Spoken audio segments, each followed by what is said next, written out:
بسم اللہ الرحمن الرحیم۔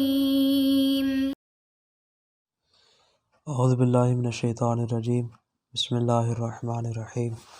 عزیز طلبہ کرام، آج ہم اصول الفقہ مظفر صدوم کا سبق نمبر 85 پڑھنے جا رہے ہیں، اور آج انشاءاللہ بیان کریں گے ثمرہ مسئلے کے چوتھے حصے کو۔ ہماری بات یہاں تک پہنچی تھی کہ مصنف نے جو فرمایا تھا کہ ہمارے سامنے تقریباً 4 طرح کے موارد ایسے آتے ہیں کہ جس سے ہم مسئلہ کے ثمرہ کو حاصل کر سکتے ہیں، البتہ وہ 2 طرح کے امور پر موقوف ہے۔ پہلا امر مصنف نے بیان کر دیا، دوسرا امر اس بارے میں تھا کہ جو امر مولا ہمارے پاس آتا ہے آیا اس کو قصدی امتثال سے پہچاننا ضروری ہے یا فقط محبوبیت عمل کا قصدی کافی ہے۔ مصنف اس بات کا قائل ہوتے ہیں کہ قائل ہوئے ہیں کہ اگر ہم فقط قصد محبوبیت کے قائل ہو جاتے ہیں تو اس صورت میں بعض کا ثمرہ حاصل ہوگا، لیکن قصد امتثال کی صورت میں ثمرہ بعض میں حاصل نہیں ہو سکے گا۔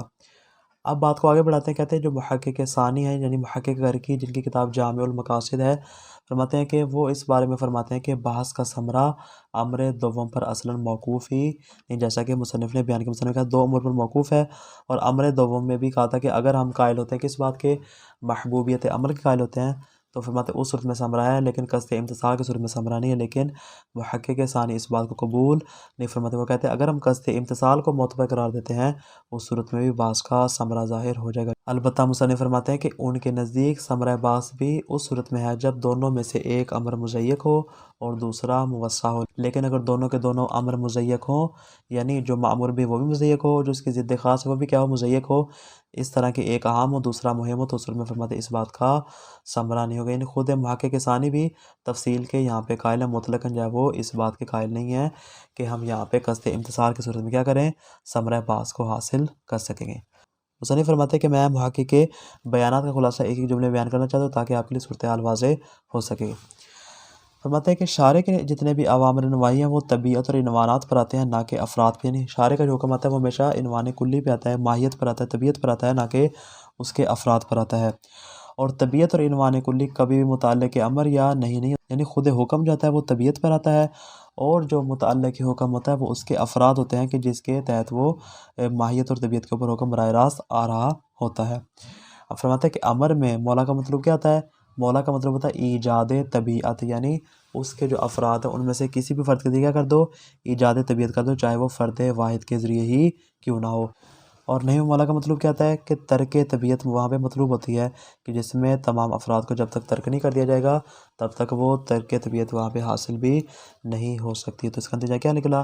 نتیجہ یہ نکلا کہ امر میں مطلوب ایجاد طبیعت اور مطلوب میں ترک طبیعت، دونوں میں مولا کیا کر رہا ہے، ایک میں طبیعت کی انجام دہی کو طلب کر رہا ہے اور دوسرے میں طبیعت کے ترک کرنے کو طلب کر رہا ہے۔ یہ ہو گئے 3 طرح کے نکات۔ چوتھا نقطہ کیا ہے کہ اب جب کہ معلوم ہوا کہ حکم طبیعت پر ہے، لیکن خارج میں جب مکلف اسے انجام دینا چاہے گا تو اس کے کسی فرد کو انجام دے گا تو عقل اس امتثال کو کافی سمجھے گی۔ نہیں، خارج میں ضروری نہیں کہ آپ ماہیت کو انجام دیں، بلکہ ماہیت کے جو افراد ہیں ان میں سے اگر آپ کسی کو بھی انجام دے دیتے تو ہماری عقل کیا کہتی ہے، مجزیون، تمہارا عمل مجزی ہوگا، کافی ہوگا، اس سے زیادہ تمہیں کرنے کی اعادہ یا تکرار کرنے کی ضرورت نہیں ہے۔ اب یہ جو طبیعت آ رہی ہے ہمارے سامنے، اس میں 2 صورتیں ہیں، یہ کبھی مطلق ہوتی ہے اور کبھی مقید۔ مقید میں کیا مطلب؟ مقید میں جیسا کہ ہم کہتے ہیں واجب ہے، موقت ہے، اس میں یعنی ایسا وہ واجب ہے کہ اس میں وقت کی قید پائی جاتی ہے، اور جو وقت کبھی مضیق ہوتا ہے اور کبھی موسع ہوتا ہے۔ مصنف فرماتے ہیں یہاں پھر ہماری گفتگو ہے واجب موسع کے بارے میں۔ یہ تقریباً جو نکات بیان کیے 5 طرح کے نکات، فرماتے ہیں یہ 5 نکات ایسے ہیں کہ جس پر خود میں بھی محقق ثانی کے ساتھ متفق ہوں۔ ان نکات کو مد نظر رکھتے ہوئے واجب موسع کے کئی افراد ہیں کہ جن کے درمیان ہمیں شارع نے تخیر دی ہے، پس واجب موسع کے خاص فرد کا واجب مضیق سے تزاحم ہوا ہے، اس صورت میں فرماتے ہیں یہ عمل صحیح نہیں ہوگا، چاہے آپ اقتضاء کے قائل ہوں یا آپ اقتضاء کے قائل ہوں۔ یعنی یہاں پہ جو ہمیں تخیر حاصل ہو رہی ہے وہ کون سی والی تخیر ہے؟ وہ تخیر شرعی ہے۔ شارع نے ہمیں اختیار دیا ہے، چاہے تو واجب مضیق پر عمل کر لے، چاہے تو واجب موسع پر عمل کر لے۔ فرماتے ہیں اس اعتبار سے اگر ہم واجب موسع پر عمل کریں یا واجب مضیق پر عمل کریں، فرماتے ہیں کہ یہاں پہ چاہے اقتضاء قائل ہوں یا عدم اقتضاء قائل ہوں، فرماتے ہیں اس صورت میں یہ والا عمل جو واجب موسع کا ہے، فرماتے ہیں یہ عمل اصلاً صحیح شمار نہیں ہوگا، بلکہ ہر حال میں واجب مضیق کے اوپر عمل کرنا پڑے گا۔ لیکن محقق ثانی فرماتے ہیں کہ واجبات موسع میں دیکھیں، فرماتے ہیں واجب موسع میں اصلاً تخیر شرعی نہیں ہوتی بلکہ تخیر عقلی ہوتی ہے۔ یعنی کیا مطلب؟ یعنی ہماری عقل اس بات کا اختیار دیتی ہے کہ اس کے مثال کے طور پہ 1 2 3 4 5 طرح کے افراد ہیں، اول وقت بھی ہے، وسط وقت بھی ہے، آخر وقت بھی ہے۔ فرماتے ہیں کہ اس طرح کے اس نے افراد بیان کر دیے۔ اب اس نے کہا تمہاری مرضی ہے جس میں چاہے تو عمل کو انجام دے۔ مکلف نے کیا کیا؟ مکلف نے وہ والا وقت منتخب کر لیا کہ جس میں وہ واجب مضیع کے ساتھ کیا ہو رہا تھا؟ مزاحم ہو رہا تھا۔ فرماتے ہیں اب اس صورت میں کیا ہوگا؟ اب اس صورت میں بعض کا پھر ثمرہ ظاہر ہوگا۔ اگر اقتضاء کے قائل ہوئے تو عمل فاسد، اگر عدم اقتضاء کے قائل ہوئے تو عبادت فاسد نہیں ہوگی۔ کس صورت میں؟ کہ جب ہم اس میں تخییر عقلی قرار دے رہے ہیں، یعنی مولا کی طرف سے تخییر نہیں آ رہی، مولا نے ہمیں آپشن نہیں دیا، بلکہ ہماری عقل کہتی ہے جس وقت چاہے اس کو انجام دے دے۔ پس اگر واجب موسع کو یعنی ضد خاص کو انجام دیتا ہے تو اس صورت میں پھر بعض کا ثمرہ ظاہر بھی ہو سکتا ہے۔ بس اقتضاء قائل ہو جائے نماز باطل ہو جائے گی، یعنی وہ ضد خاص اس پہ عمل کرے وہ باطل ہو جائے گی۔ اگر عدم اقتضاء قائل ہو تو اس میں اس کی نماز صحیح ہوگی۔ کیوں؟ اس لیے کہ عقل کے نزدیک اس کے افراد مساوی ہیں، چاہے اول وقت ہو، چاہے وسط وقت ہو یا آخر وقت ہو۔ اگرچہ اس نے اسی مزاحمت کے وقت میں اسے انجام دیا ہے، لیکن عقل اس کے عمل کو صحیح قرار دے گی۔ آپ نے غور کیا ہوگا کہ یہاں پہ جو غلطی پیش آ رہی ہے، جو قصور ہے وہ کس کا ہے؟ وہ قصور اس امر کا نہیں ہے، وہ شارع کا نہیں ہے، وہ تشریع کا قصور نہیں ہے، بلکہ قصور اس مکلف کا ہے کہ جس نے مزاحمت کے وقت میں کیا کیا؟ اس عمل کو انجام دے دیا۔ پس یہاں پہ خود امر کے اندر معنی موجود نہیں، بلکہ یہاں پہ معنی خارجی ہے، اور وہ ہے مزاحم کا ارجا ہونا۔ اس بنا پر فرماتے ہیں کہ یہاں پہ اس بات کا ثمرہ ظاہر ہو جائے گا۔ پس اگر معنی خود امر میں قرار دیں تو اصلاً یہاں پر عقل کے نزدیک انطباق صادق نہیں آئے گا، اور اس صورت میں اجزاء کا حکم بھی نہیں آئے گا۔ یعنی خود امر کی بات کرنے سے کیا ہوگا؟ یعنی آپ کا عمل اصلاً مجزی ہی شمار نہیں ہوگا، چاہے آپ اس میں اقتضاء قائل ہو جائیں یا عدم اقتضاء قائل ہو جائیں۔ یعنی یہ والی بات کس کے اعتبار سے کر رہے ہیں؟ یہ محقق ثانی بات کر رہے ہیں خود مصنف کے اعتبار سے، کہ آپ یہاں پہ معنی قرار دے رہے ہیں خود امر میں۔ اس اعتبار سے آپ کہہ رہے ہیں کہ چاہے اقتضاء قائل ہو یا عدم اقتضاء قائل ہو، دونوں صورت میں بعض کا ثمرہ نہیں ہو۔ لیکن محقق فرماتے ہیں کہ یہاں پہ اصلاً ایسا نہیں ہے، بلکہ ہمارے نزدیک کیا ہے؟ معنی خود امر میں موجود نہیں، بلکہ معنی آ رہا ہے جو ہمارے سامنے، وہ آ رہا ہے امر خارجی کی وجہ سے، جس بنا پر اس بات کا پھر ثمرہ ظاہر ہو رہا ہے۔ بس اس اعتبار سے محقق ثانی کے نزدیک اس بات کا ثمرہ، چاہے آپ محبوبیت والے قول کے قائل ہو جائیں یا آپ قصد امتثال قائل ہو جائیں، دونوں صورتوں میں ظاہر ہوگا، اور ثمرہ بعض کو امر دوم پر موقوف کرنا اصلاً درست شمار نہیں ہوگا۔ عبارت پہ غور کیا جائے گا۔ ھذا وقد یقال فی المقام نقلا عن المحقق ثانی تغمدہ اللہ برحمتہ۔ فرماتے ہیں اس مقام پر محقق ثانی قدس سرہ کے جانب سے بات نقل ہوئی، کون سی والی؟ ان ھذہ الثمرۃ تظہر، فرماتے ہیں کہ اس بات کا ثمرہ اس صورت میں بھی ظاہر ہوگا، کس صورت میں؟ حتی مع القول بتوقف العبادۃ علی تعلق الامر بہا، فرماتے ہیں اس صورت میں بھی اس بات کا ثمرہ ظاہر ہوگا، کس صورت میں؟ جب ہم عبادت کے عبادی ہونے کو موقوف قرار دیں گے، اس کے قصد امر مولا کے اوپر اس کو قصد امتثال کے ساتھ ہم موقوف کریں گے، اس صورت میں بھی بعض کا ثمرہ ظاہر ہوگا۔ یعنی ضروری نہیں کہ آپ صرف محبوبیت عمل کا قصد کریں تو ثمرہ ظاہر ہوگا۔ فرماتے ہیں نہ، دونوں صورتوں میں، قول مشہور کی صورت میں بھی اور جناب مصنف آپ کے قول کے مطابق بھی، دونوں صورتوں میں ثمرہ بعض ظاہر ہوگا۔ ولیکن ذالک فی خصوص التزاحم بین الواجبین الموسع والمضیق ونحوہما، فرماتے ہیں البتہ یہ بعض کا ثمرہ کلی نہیں ہے، یعنی ہر مقام پہ نہیں، بلکہ فقط اس مقام پہ ہوگا کہ جہاں پہ واجب موسع اور واجب مضیق کے درمیان تزاحم واقع ہو رہا ہوگا، دون تزاحم بین الاہم والمہم المضیق، البتہ اس واجب کے درمیان کہ جہاں پہ دونوں امر عبادی ہوں، البتہ دونوں کے دونوں مضیق ہوں، ایک اہم ہو دوسرا مہم ہو، فرماتے ہیں کہ وہاں پہ تزاحم واقع نہیں ہوگا۔ وسر فی ذالک، فرماتے دلیل کیا ہے؟ اب یہاں سے موقع کے ثانی اپنے مدعا کے اوپر دلیل پیش کرے، فرماتے ان الامر فی الموسع انما یتعلق بصرف وجود الطبیعت علی ان یأتی بہ المکلف فی ای وقت شاء من الوقت الوسیع المحدد لہ، فرماتے جو واجب موسع ہوتا ہے اس کی بات کر رہے ہیں۔ فرماتے واجب موسع میں کیا مطلب ہوتا ہے؟ کہ یہاں پہ جو امر مولا ہوتا ہے وہ خود وجود طبیعت کے ساتھ متعلق ہو رہا ہوتا ہے۔ کس طرح؟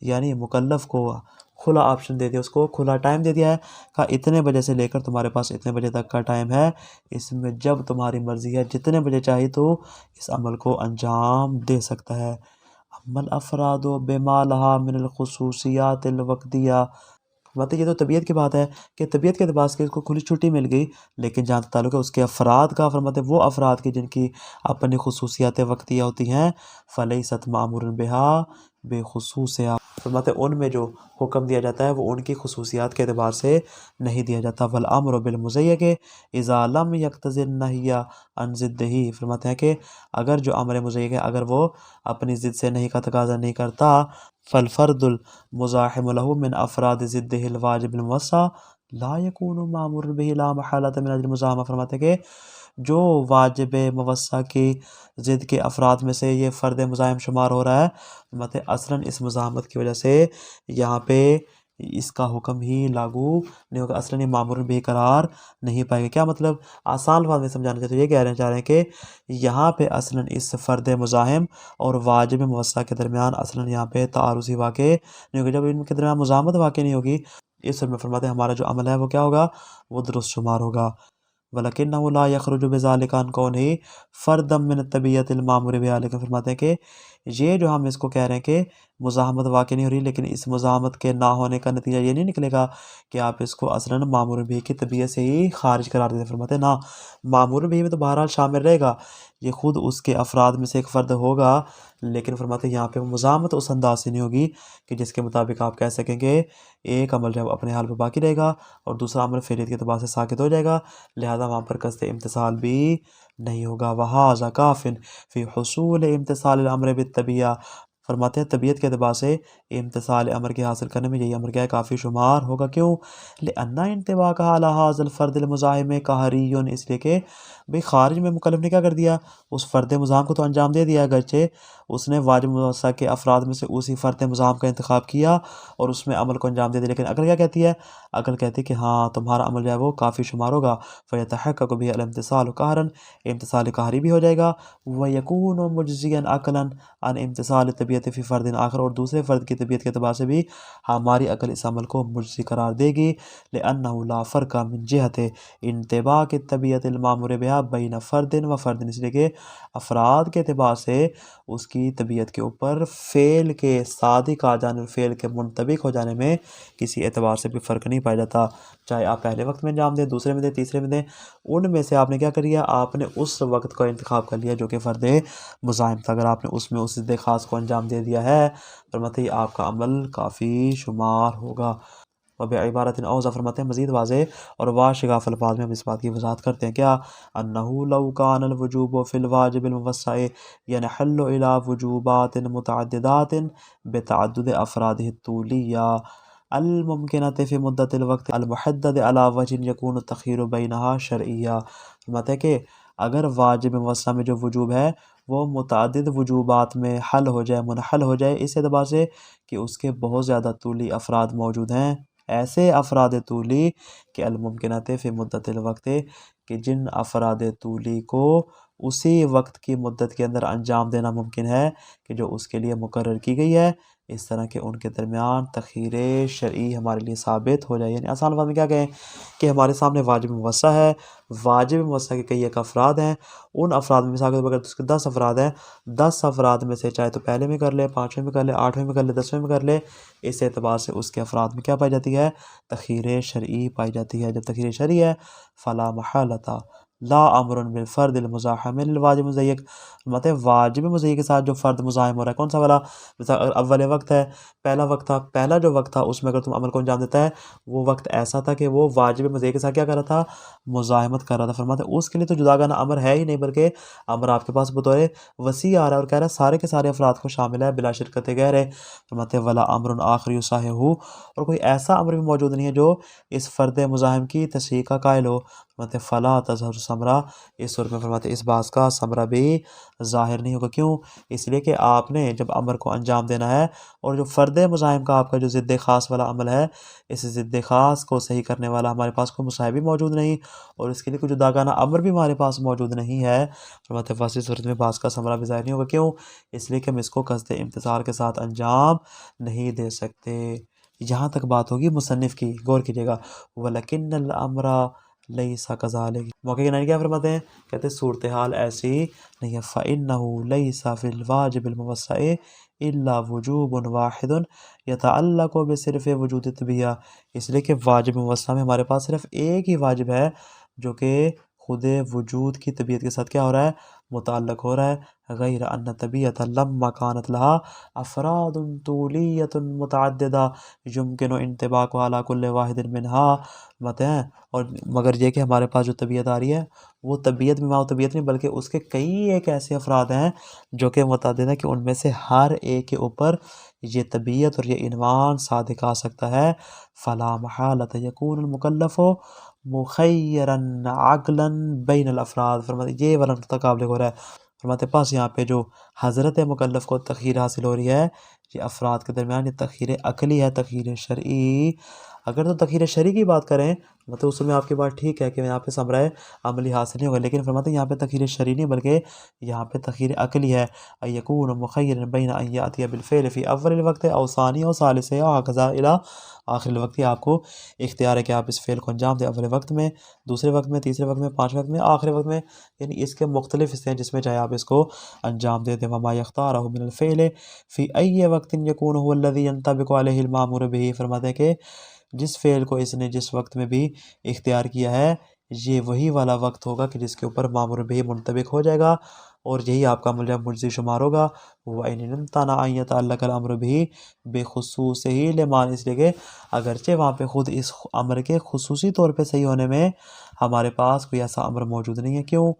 لِمَانِ، اس لیے کہ یہ والا فرض جو ہے وہ اس واجب مزیح کے ساتھ کیا ہو رہا ہے؟ مزاحم ہو رہا ہے۔ واجب موسع کا یہ والا جو فرد ہے واجب مزیح کے ساتھ مزاحم ہو رہا ہے، بشرط ان یکون المانع من غیر جہت نفس شمول الامر المتعلق بطبیعت، البتہ یہ جو معنی آ رہا ہے اس میں شرط ہے کہ یہ معنی خود امر کی وجہ سے نہیں آ رہا جو اس طبیعت کے ساتھ متعلق ہو رہا ہے، بل من جہت شیء خارج عنہ، بلکہ ایک امر خارجی کی وجہ سے آ رہا ہے۔ امر خارجی کیا ہے؟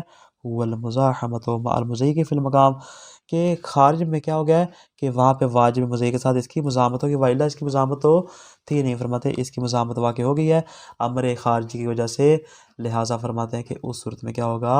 اس صورت میں آپ کی باس کا ثمرہ یہاں پر ظاہر ہو جائے گا چاہے آپ قصد امتثال کے قائل ہی کیوں نہ ہو جائے۔ ھذا خلاصۃ التوجیہ معنی سے بین المحقق ثانی فی المقام، فرماتے اس مقام میں محقق ثانی کی جانب جو منسوب کیا گیا ہے یہ اس توجیہ کا خلاصہ ہے جو ہم نے آپ کے لیے بیان کر دیا۔ خلاصہ کیا آج کے درس کا؟ محقق ثانی کے نزدیک مصنف کا بیان کرتا امر ثانی ثمرہ باس کے لیے ضروری نہیں ہے، کیوں؟ اس لیے کہ دونوں نظریات کی بنا پر ثمرہ باس ظاہر ہو سکتا ہے۔ مصنف نے محقق ثانی کے کلام کو 5 نکات کی صورت میں بیان کیا جس سے وہ خود بھی متفق ہیں۔ جہاں تک تعلق ہے واجب موسع کے افراد کا، مطلب اس میں تخیر شرعی نہیں بلکہ تخیر عقلی ہے۔ عقل اس بات کا حکم لگا کہ افراد میں سے کسی بھی فرد کا انتخاب کیا جائے، اگر مکلف نے وقت مزاحم کا انتخاب کر لیا اور ہم اقتضاء کے قائل ہو گئے تو عمل باطل ہوگا، اور اگر ہم عدم اقتضاء کے قائل ہو تو اس کا عمل جو ہے وہ صحیح شمار ہوگا۔ پس قصد امتثال کی صورت میں بھی اس باس کا ثمرہ ظاہر ہو سکتا ہے، اس میں کوئی حرج نہیں ہے۔ والسلام علیکم ورحمۃ اللہ وبرکاتہ۔